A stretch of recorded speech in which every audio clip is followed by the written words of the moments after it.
Assalamualaikum warahmatullahi wabarakatuh. Perkenalkan, nama saya Ami Aulia dengan NIM E1E02310062. Di sini saya akan menjelaskan terkait dengan microteaching.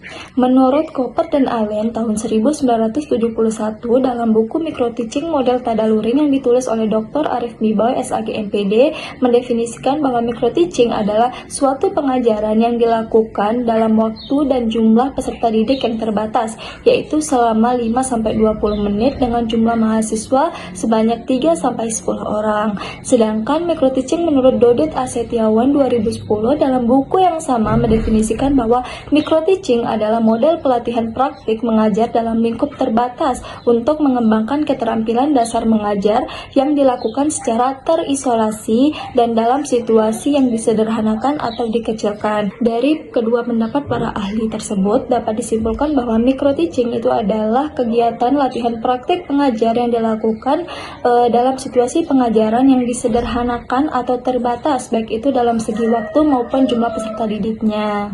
Yang kedua yaitu ada tujuan microteaching bagi calon guru menurut Dwight Allen 1963 dalam buku Microteaching Model Tadaluring yang ditulis oleh Dr. Arif Miboy SAG MPD menyatakan bahwa tujuan microteaching bagi calon guru yaitu yang pertama, memberi pengalaman mengajar yang nyata dan latihan sejumlah keterampilan dasar mengajar. Yang kedua yaitu calon guru dapat mengembangkan keterampilan mengajarnya sebelum mereka terjun langsung ke lapangan. Dan yang ketiga yaitu memberikan kemungkinan bagi calon guru untuk mendapatkan bermacam-macam keterampilan dasar mengajar. Yang ketiga ada fungsi microteaching menurut Anissa DKK 2023 dalam jurnal Edu Cendikia, jurnal ilmiah pendidikan yang ditulis oleh Putri Ayu Anisatus dan Salika, terdiri dari 4 fungsi, yaitu yang pertama fungsi instruksional yang di dalamnya menjelaskan bahwa microteaching itu berguna untuk mengembangkan kompetensi serta keterampilan mengajar. Yang kedua yaitu ada fungsi pembinaan yang berguna untuk pembekalan calon pendidik sebelum melakukan proses mengajar yang sebenarnya. Yang ketiga yaitu ada fungsi integralistik dikarenakan microteaching itu merupakan prasyarat yang harus dipenuhi sebelum melakukan PPL. Dan fungsi yang terakhir yaitu ada fungsi eksperimen, di mana mata kuliah ini sebagai wadah untuk melakukan simulasi mengajar bagi calon pendidik. Yang keempat yaitu pentingnya microteaching sebelum PPL dikarenakan microteaching itu merupakan latihan awal bagi calon guru untuk mengembangkan keterampilan dasar mengajar mereka sebelum nanti terjun langsung ke lapangan pada saat PPL.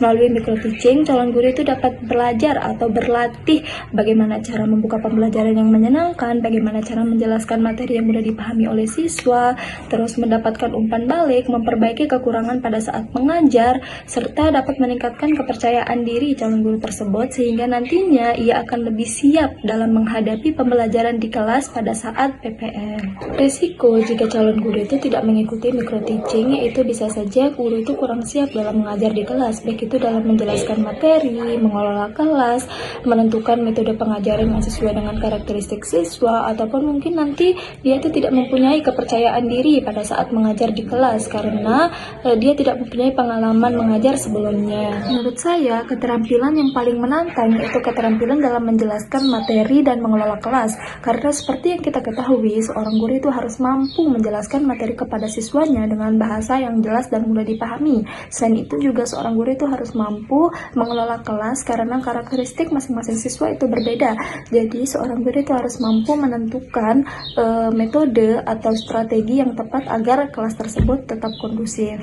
Harapan saya pada mata kuliah microteaching ini dapat membantu saya untuk melatih keterampilan mengajar saya, baik itu dalam menjelaskan materi, mengelola kelas, serta dalam meningkatkan kepercayaan diri saya nanti di kelas agar saya bisa menjadi seorang calon guru yang profesional nantinya.